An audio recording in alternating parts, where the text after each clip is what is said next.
يلعب إنتاج الدواجن دورا حاسما في توفير مصدر مستدام وبأسعار معقولة للبروتين لسكان العالم الذين يتزايدون بسرعة. ومع استمرار ارتفاع الطلب على منتجات الدواجن، يصبح ضمان صحة ورفاهية هذه الطيور أمرا بالغ الأهمية.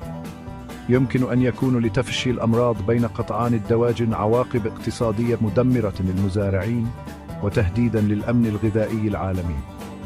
لذلك يعد تنفيذ تدابير فعالة لمراقبة الأمراض ومكافحتها أمرا ضروريا للحفاظ على صناعة دواجن صحية ومنتجة. يعد التشخيص الدقيق وفي الوقت المناسب لأمراض الدواجن حجر الزاوية في الإدارة الفعالة للأمراض. يسمح الكشف المبكر بالتنفيذ الفوري لتدابير المكافحة مثل الحجر الصحي أو التطعيم أو العلاج، مما يساعد على منع انتشار الأمراض وتقليل الخسائر.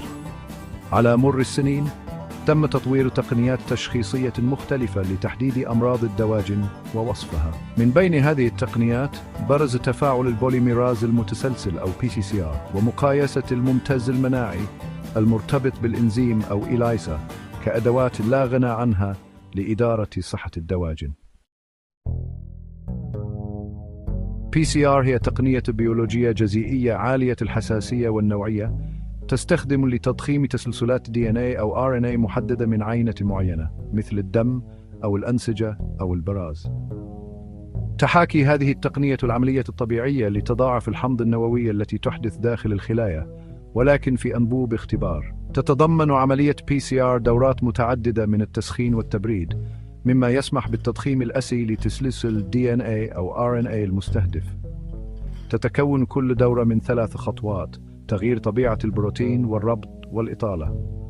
أثناء تغيير طبيعة البروتين يتم تسخين جزيء DNA مزدوج الشريط لفصلها إلى شريطين منفردين. في خطوة الربط ترتبط تسلسلات DNA قصيرة تسمى البادئات بمناطق تكميلية محددة على DNA أحادي الشريط. أخيراً، في خطوة الإطالة يستخدم إنزيم بوليميراز DNA مستقر للحرارة البادئات كنقطة انطلاق لتجميع خيوط DNA جديدة ونسخ التسلسل المستهدف. إليزا أو مقايسة الممتاز المناعي المرتبط بالإنزيم هي تقنية معملية تستخدم على نطاق واسع للكشف عن أجسام مضادة أو مستضدات محددة وتحديد كميتها في عينة. تعتمد إليزا على مبدأ تفاعل المستضد والأجسام المضادة، وتستخدم جسماً مضاداً مميزاً بالإنزيم لتوليد إشارة قابلة للقياس.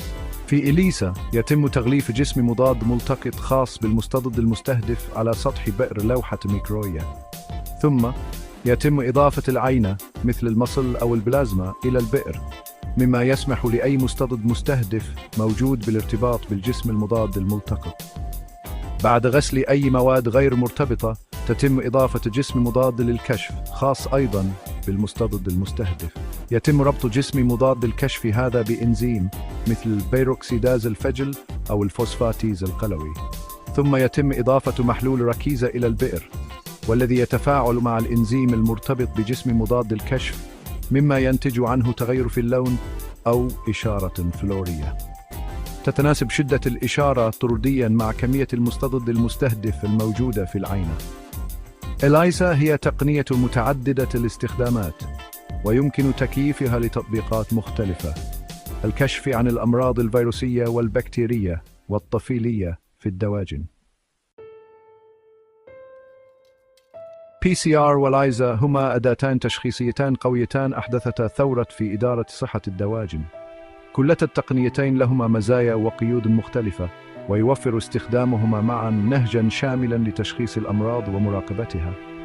PCR حساسة للغاية ومحددة، مما يجعلها مثالية للكشف المبكر عن الأمراض وتأكيدها. قدرتها على تضخيم تسلسلات DNA أو RNA محددة تسمح بتحديد مسببات الأمراض حتى عند المستويات المنخفضة، مما يتيح التدخل السريع وتدابير المكافحة.